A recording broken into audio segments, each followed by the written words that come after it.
വഖഫ് നിയമ ഭേദഗതി പരിശോധിക്കുന്ന സംയുക്ത പാർലമെന്ററി കമ്മിറ്റി യോഗം അലങ്കോലപ്പെടുത്തി കോൺഗ്രസ് ഉൾപ്പെടെയുള്ള പ്രതിപക്ഷ എംപിമാർ. കമ്മിറ്റിയുടെ റിപ്പോർട്ട് നവംബർ 29-ന് സഭയിൽ അവതരിപ്പിക്കുമെന്ന് ചെയർമാൻ അറിയിച്ചതോടെ പ്രതിപക്ഷ എംപിമാർ യോഗത്തിൽ നിന്നും ഇറങ്ങിപ്പോയി.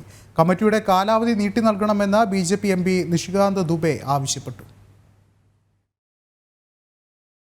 കൊച്ചി, മുനമ്പം ഉൾപ്പെടെ രാജ്യത്തിന്റെ വിവിധ ഭാഗങ്ങളിൽ വഖഫ് അധിനിവേശത്തിനെതിരെ സാധാരണക്കാരുടെ പ്രതിഷേധം ശക്തമാകുമ്പോഴും വഖഫ് നിയമ ഭേദഗതി ഏതു വിധേനയും വൈകിപ്പിക്കാനുള്ള ശ്രമത്തിലാണ് കോൺഗ്രസ് ഉൾപ്പെടെയുള്ള പ്രതിപക്ഷ പാർട്ടികൾ. വഖഫ് നിയമ ഭേദഗതി പരിശോധിക്കുന്ന സംയുക്ത പാർലമെന്ററി കമ്മിറ്റി യോഗം അലങ്കോലപ്പെടുത്തിക്കൊണ്ട് പ്രതിപക്ഷ എംപിമാർ ഇറങ്ങിപ്പോയി.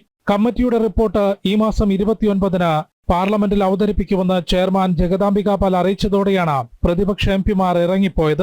ചെയർമാൻ ഏകപക്ഷീയമായി റിപ്പോർട്ട് തയ്യാറാക്കിയെന്നാണ് കോൺഗ്രസ് എംപിമാരുടെ ന്യായീകരണം. എന്നാൽ വിവിധ സംസ്ഥാനങ്ങൾ സന്ദർശിച്ച് നേരിട്ട് കാര്യങ്ങൾ മനസ്സിലാക്കിയാണ് റിപ്പോർട്ട് തയ്യാറാക്കുന്നതെന്ന് ചെയർമാൻ വ്യക്തമാക്കി. സംയുക്ത പാർലമെന്ററി കമ്മിറ്റി ശുപാർശകളടങ്ങിയ റിപ്പോർട്ട് സമർപ്പിച്ചാൽ മാത്രമായിരിക്കും പാർലമെന്റിൽ ബില്ലിന്മേൽ തുടർ നടപടികൾ ഉണ്ടാവുക. അതേസമയം സംയുക്ത പാർലമെന്ററി കമ്മിറ്റിയുടെ കാലാവധി നീട്ടി നൽകണമെന്ന് BJP എംപി നിഷികാന്ത് ദുബെ കമ്മിറ്റിയിൽ പ്രമേയം അവതരിപ്പിച്ചു. ജനം, ഡൽഹി.